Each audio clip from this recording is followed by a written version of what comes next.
So the seven great Anunnaki made the Igigi to take the load. Then the heavenly Anunnaki made the Igigi take the load. They caused the gods to carve out the many water canals. They had to open up conduits, the sustenance of the land. We must create a creature who can carry the burden of the gods. So we're back to that. Now, this is in fact just the first of a number of assaults on the human population to get it down to what Enlil is comfortable with. And so you've got this conflict about over how many human beings should be on planet Earth. Even the gods will be alarmed by the full force of their flood. Every man and woman will have been reduced to clay. I have seen them there. I have wept over their corpses.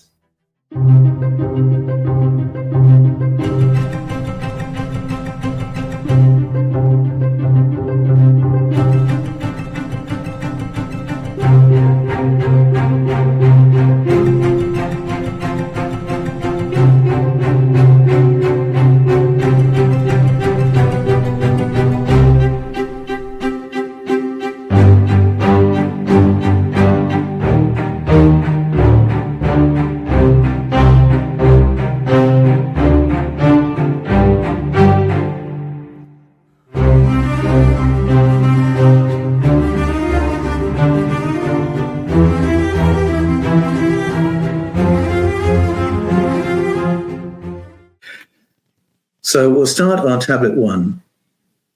When gods, not men, performed the work, bore the burdens, the weight was too great. So this is, here we're back to the doing canalization, which we recognize as the beginning of the Sumerian miracle, the emergence of ancient Sumer. The weight was too great, the work too taxing, a sore plight.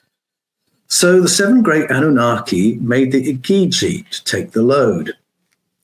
Then the heavenly Anunnaki made the Igigi take the load. They caused the gods to carve out the many water canals. They had to open up conduits, the sustenance of the land. They caused the Igigi to carve out the many water canals. They had to open up conduits, the sustenance of the land. That's a repetition. So the immortals carved out the channel of the river Tigris. And they kept track of every long year that they work. It was 3,600 years, an interesting figure. That's part of the 60-based counting system, 60 degrees in a circle, 60 seconds in a minute, 60 minutes in an hour, 60 years of 60 years. This is the Sumerian counting system. Just a part of the miracle of ancient Sumer that they had, that they enumerated those things, they created mathematics, they had a form of calculus, seemingly from out of nowhere. It was 3,600 years in which they carried the heavy loads. The work was burdensome. They were busy night and day, so they grumbled and blamed one another often. Let us go there and collect Enlil. As the counselor of war, let us bring him forth out of his house. So they've had enough of this. They really need workers to do this. Every one of the gods is ready to come to blows over this. And we have thus stopped partaking in our endless digging. The burden is far too heavy for us, and it was diminishing us. The weight is very great, the work too taxing, a sore plight. And so each god sought to bring his discontent before Enlil. Anu raised his voice to be heard, speaking to his fellow gods. There is only one course open to us, and a single thing to do. We must create a creature who can carry the burden of the gods. So we're back to that. We must create a creature who can carry the burden of the gods. And then Belet Ili, the womb goddess, is here. Have her bear offspring, that man will be the one who performs the labor of gods. So again, there's this aspect of hybridization happening to produce a being intelligent enough to be able to do the work, but not so intelligent that he doesn't want to. And in the Mayan story, that was the difficulty, getting that balance. And there are some cul-de-sacs they run down, creating beings that are very intelligent but have no interest in working. something at the level of engineering a gorilla, very capable, very physically able, but has no interest in bringing you your slippers and newspaper. So here is the balance, so that man is the one who performs the labor of the gods. They called the goddess the midwife, shrewd Mami, saying, "You are the womb goddess. Give rise to the species of man." So here's hybridization again. Give rise to a primitive human to perform the labor of gods. Let him be the one to bear the yoke, who does Enlil's work, so that man will be the one who performs the labor of gods. Ninti raised her voice to be heard, speaking to the high gods. It is not best that I fashion him. This is better done by Enki, for it is by his efforts that things are made free from error. But if he provides me with clay, I will certainly carry it out. So there's that, clay plus Anunnaki again. Then Nintu will combine the clay with flesh and blood, so that a being divine and mortal will come from the clay. The wise god Ilawala was chosen to be slain at the Congress, and Nintu combined together the clay with his flesh and blood. And they counted every one of the months as they went by. Now, I think I'm going to fast forward to the beginning of the flood narrative. Enlil is training the humans up to be more useful, so that they can do better digging. And then the people grow plentiful. Here we go. 600 years, not even 600 years went by. The inhabited land sprawled and the people grew plentiful. Now, this is the problem. This is the problem in the Nigerian story of Abasi and Atai as well, that the gods feel threatened by the human beings as they begin to grow and become a civilization. And the inhabited lands raised a howl like a bellowing bull. But the god was annoyed by all the noise that they made. Enlil had to put up with all of their loud clamor and clatter. Enlil raised his voice to be heard, speaking to the high gods. The noise which is made by man has become too great. All of this clamor and clatter has kept me from my sleep. So there's that theme being repeated from the Enuma Elish. The noise is the problem. All of this clamor has become too great. It's keeping me from my sleep. Now, some people have suggested that the problem was that human beings speak and that the Anunnaki communicate telepathically, and this is why it was so noisy. Personally, I haven't found a case for that in the texts in the Mesopotamian corpus. When I read these texts, I find that the Tingir, the Anunnaki, the Igigi are speaking to each other and the conversations are reported. The problem is that the human beings are becoming too numerous, and Enlil, who is responsible for this region of space, doesn't like them. He's on Earth and he's finding it very annoying. Those Anunnaki who are more closely involved with the human experiment, so that's Nintu, Ninhursag, Enki, like the humans. And there's the conflict of agendas because of that difference. So here's Enlil's solution to this too much noise. Therefore command an outbreak of the shivering disease. And all of the people were beset by the plague outbreak. There was one man among them who was named Atrahasis, and he heeded diligently the words spoken by his god Enki. Atrahasis raised his voice to be heard, speaking to his lord. How long are we going to be beset by this terrible disease? Now, this is in fact just the first of a number of assaults on the human population to get it down to what Enlil is comfortable with. And so you've got this conflict about over how many human beings should be on planet Earth. And it's got nothing to do with sufficient resources. And some bells should be ringing as I say that. So that plan doesn't work. So on to tablet 2. Now let us make it so the humans will be denied their food. Well, that's a live issue in the 21st century. Access to safe, clean, healthy food. The planet can produce enough food to support the human population many times over. But what access do you and I, what access do all the 8 billion human beings have to that food, and how safe is it and how clean is it? Now let us make it so the humans will be denied their food, so that growth will not be great enough to cure their hunger. Cause the winds to be unleashed and rage, denuding the soil.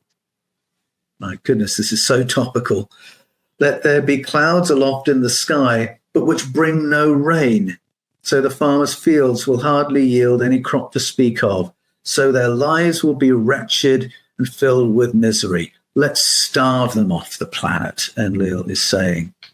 Atrahasis raised his voice to be heard, speaking to his lord, and obviously he's objecting.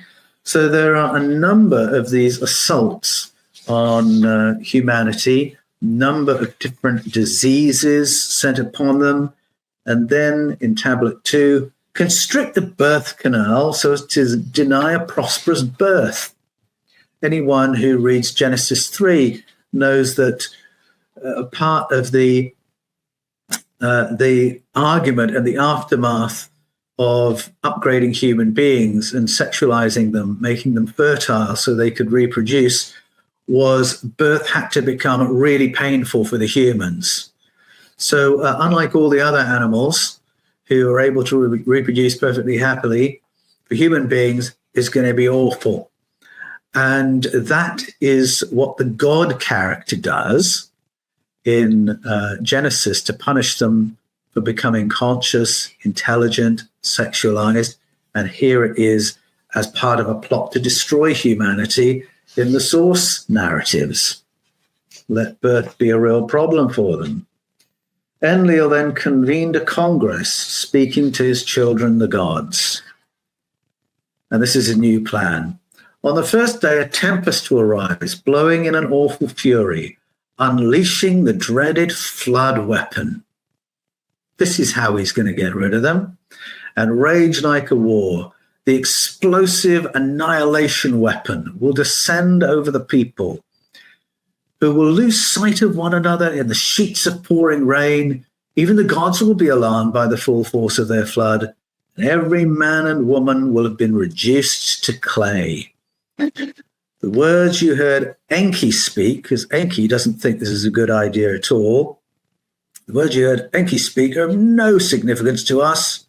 You know the land is full and how much they've multiplied, and how we've been so annoyed by all the noise they make, so we cannot get any sleep from their incessant clamor. And the Congress decided in favor of the flood Enlil desired. Enki raised his voice to be heard, speaking to the high gods. The divine assembly has agreed to do something unfounded. You should not have listened to the justifications put forward, but you have made your command strict and irrevocable, and Enlil has achieved something horrendous for the people. So here you've got this conflict over what to do about the human population. Enlil says we've got too many of them. Enki says, no, we don't. We've got plenty of resources. Well, we'll make it so there aren't enough. We'll create artificial scarcity. We'll send diseases. We'll generate diseases. We will limit the food supply. We'll limit their access to safe food and clean water, because we want fewer human beings on the planet. And there's this tussle on the Sky Council, or the Heavenly Council, as it's called here. In the Bible, all this toing and froing and argument happens within the mind of the God character. Well, what kind of person would that God be for that to be going on inside his own mind? Enlil wins the day, pushes the vote through, and there's going to be a flood. Tablet 3, Atrahasis raises his voice to be heard, speaking to his master. When he was at the reed hut, where he spoke to his lord Enki, I have experienced a portentous dream, which was terrible. Enki raised his voice to be heard, speaking to his servant. I sent the dream to relate to you what you need to know. So now he's talking to Atrahasis, giving him instructions. Pay heed to the substance that I'll pass along to you. Wall, hear every utterance. Read, hut, attend to every word. Take apart your house, and with the timbers construct a boat. Put aside your property for the sake of saving living things. The boat you construct must be sized with proper proportion. Then comes that 4% variance that I mentioned across all the tellings of this story. Cover it so that even the sun might not peek inside. Construct within it both upper decks and lower decks. The ropes must be made durable enough to endure strain. The bitumen must be made strong to lend its sturdiness, for I will make the rains fall upon you where you stand. Atrahasis heard every word that Enki had spoken to him. He brought together the elders who assembled at his door. Atrahasis raised his voice to them that he might be heard. My lord Enki is not popular right now with your lord Enlil. The two gods are in the midst of a feud with one another. Thus they have caused me to be driven from my house.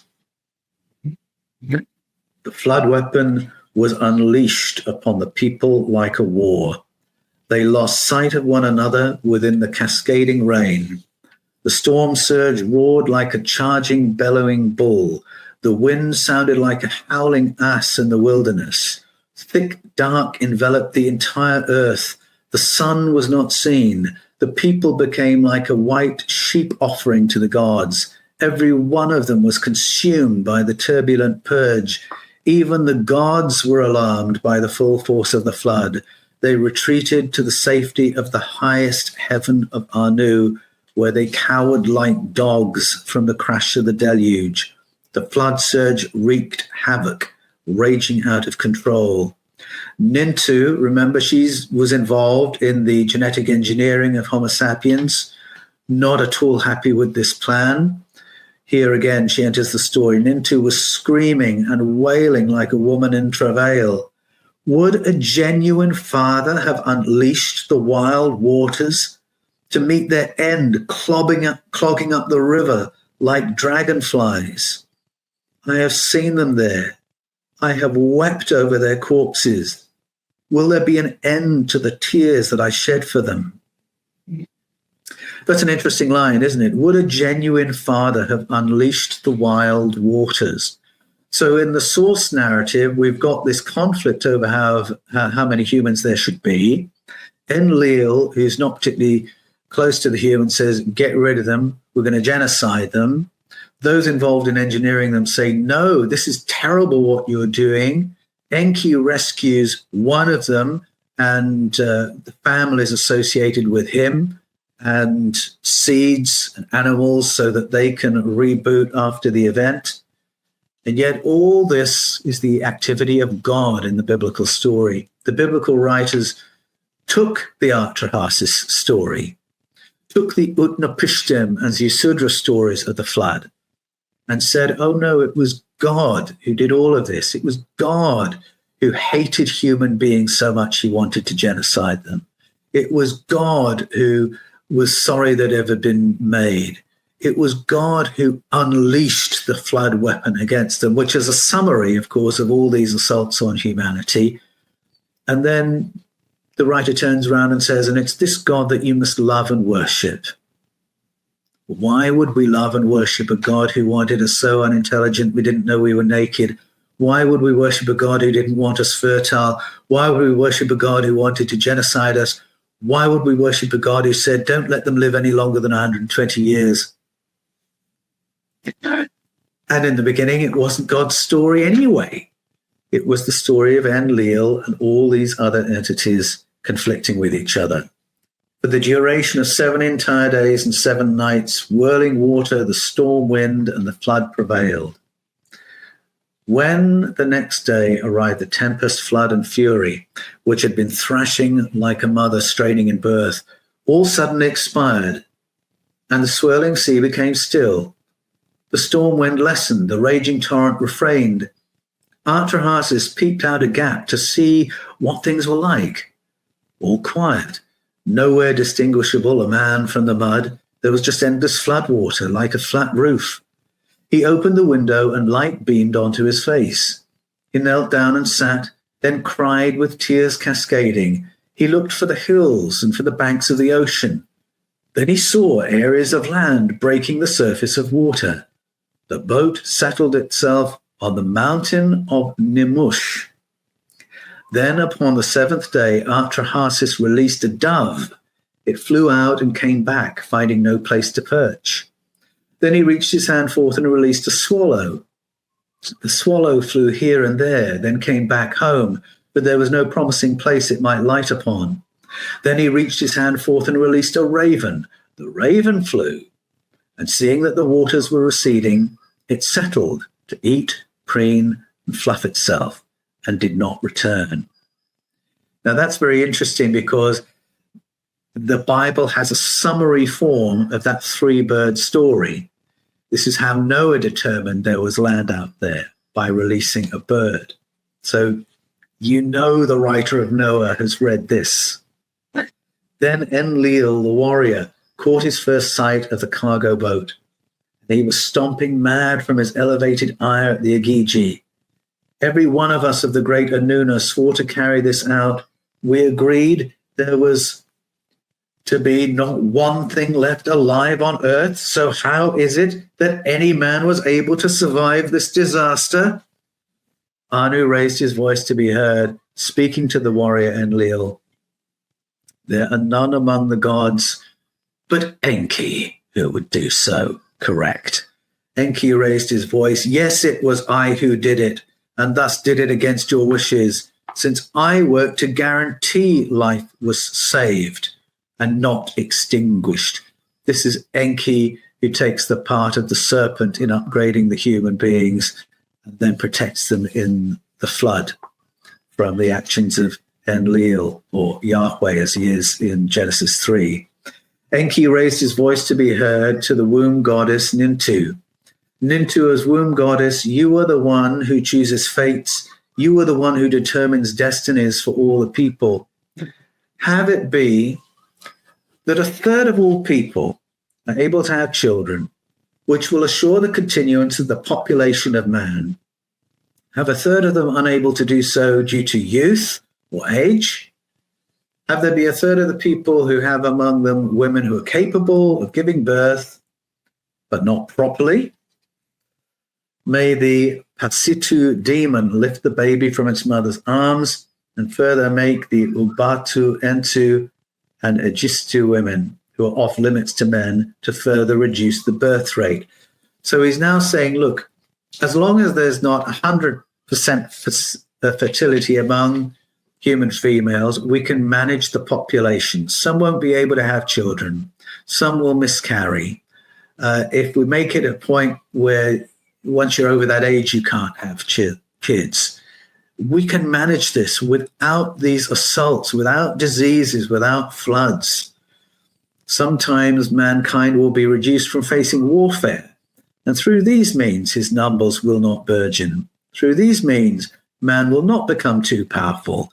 Let it be that humankind not be allowed to live eternally, but only for a duration of time, a fixed number of years. So they're coming to a compromise here, all, again, within the minds of an individual in the Genesis version. And thus there will be not so many humans upon earth. There must only be enough to perform the work of the gods. So that's where the flood story ends, with enough human beings so it can be a working class for superiors, which is how we've been hardwired. It's why we're so easily manipulated by elites and employers and kings and queens and their successors. But I share that story because I think when you read the flood legends of Atrahasis or Utnapishtim or Zisudra, you realize there's far more detail, which has then been boiled down and summarized in the biblical story. When you read the Babylonian and Sumerian versions of the story, of course, you morally evaluate every character that you're hearing about. You'll think, well, I like Enki. Well, I don't like Enlil. Oh, I like Nintu. I like Ninhursag. and pork and goo, of course we're moral beings. We morally evaluate this behavior. We say that was an appalling thing to do. That was a helpful thing to do.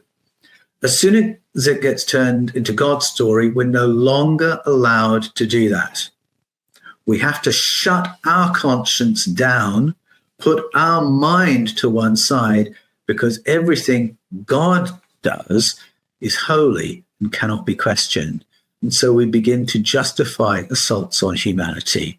We begin to justify the idea of managing food supplies, water supplies, medical supplies, so there won't be too many human beings. All kinds of inhuman thinking comes when we take the boiled down version of this in the Bible and read it as God's story. Go back to the originals and you see the morality of everything, so that when you return to the Bible, you can't see it the old way again, because your conscience is too alive, your mind is too alive, and you recognize the stories and say, all right, clearly this isn't a God story. It's a recollection of something else. And of course, I have feelings about what was done. My feelings are pro-human. And clearly some of these Elohim were not that. And it's kind of like taking a red pill, where you cannot go back and see it the old way once you've read the sources. So I'll pause there, and I'll let Billy come back in and he'll add some more detail to that picture. Yeah, I mean, you really hit it on the head, Paul. This is just great and phenomenal teaching. Like you said, when these gods with a lowercase g begin to decide how long we can live, when they can kill us, we obviously are looking at mortal beings. Maybe they can live an extended period of time based on their advanced knowledge and technology, so they can live a lot longer than us. But at the end of the day, there are accounts of these beings dying in some of these tablets. Yes, there are. And that's part of the global picture as well, because Greek gods could die. Yes. They lived a very long time, but they could die. Norse gods could be killed. Mm-hmm. And even in the Bible, there's an Elohim that belongs to the Babylonians who gets killed in the extended book of Daniel and the story of Bel and the dragon. Yeah. So though they're very, very long-lived, they're not immortal. Exactly. And though we see the word gods in the translation, they're not transcendent beings at all. They're very flawed, flesh and bone people who can do wonderful things, who can do very advanced things, but can do terrible things as well. Exactly. And the evidence is in the tablets when we see the evidence of the first evidence of chemtrails, where in the Epic of Gilgamesh, Enlil says to go spray something on their crops and dry the crops out. I mean, that's the first evidence of chemtrails. That's right. There's chemtrails in that narrative, and there's chemtrails in the Mayan story of the Popol Vuh as well. That's right. If I can say, because when the senior genetic engineer, so we're talking about Kukulkan, Quetzalcoatl, when he engineers Homo sapiens, he makes us too clever in the first instance, and they find they can't manage us. We've become a nuisance. There's that theme again. So they hold an emergency meeting, and Quetzalcoatl comes up with a solution to the problem. And he says, there's a vapor, which if we release over human populations will dumb them down. So, I mean, there's that same story again.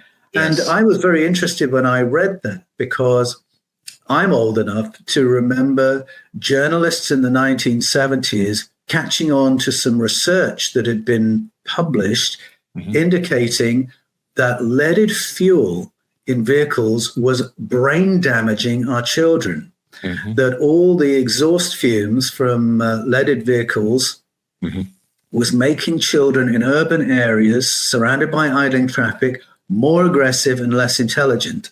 Yes. This was regarded as a conspiracy theory. And of course, the oil companies came out and said, oh, no, there's no basis to this at all. But more research was done, and it was published, and the journalists pursued it until the laws had to be changed and regulations were brought. It is why we're now all driving unleaded fueled vehicles because we didn't want to brain damage our children. I think if people had known the Enuma Elish and the Popol Vuh, they would have been quicker to say, we need to be very careful what we're pumping into the atmosphere because this has happened before. Exactly. The past is prologue. So what's happened in the past is destined to happen in the future unless we have the knowledge of what happened so we can prevent committing the same mistakes. Exactly. One of the reasons why we worship these beings is because they masqueraded as gods. They had advanced technology. They had, in my opinion, probably even the ability to manipulate not only the elements, but also spirituality, combining spirituality with some type of spiritual technologies. And it gave them the illusion of being gods. Right now, today, there's well, he's graduated now. There was a gentleman that graduated from MIT, but while he was at MIT, he developed this technology that just sits on your head and touches the back of the bone on your ear. It connects to the internet. And by thinking a question, not speaking it, by thinking a question, any question you want, it transmits that information straight to the Google search. Google search then comes back with the answer and speaks it by vibrating the bone in the back of your ear so you can hear it inside your head. And by that method, a person can appear to be all-knowing, right? And if you have a phone in your hand or a tablet in your hand that's connected directly to a satellite that's in a polar orbit around the Earth, you now have an all-seeing eye. So now you can be everywhere at once. You can be omnipresent. So you have this omnipotence and this omnipresence through what? Through technology. As I went down in the river to pray, studying about that good old way, and who shall wear the starry crown? Good Lord, show me the way. Oh, mothers, let's go down, let's go down.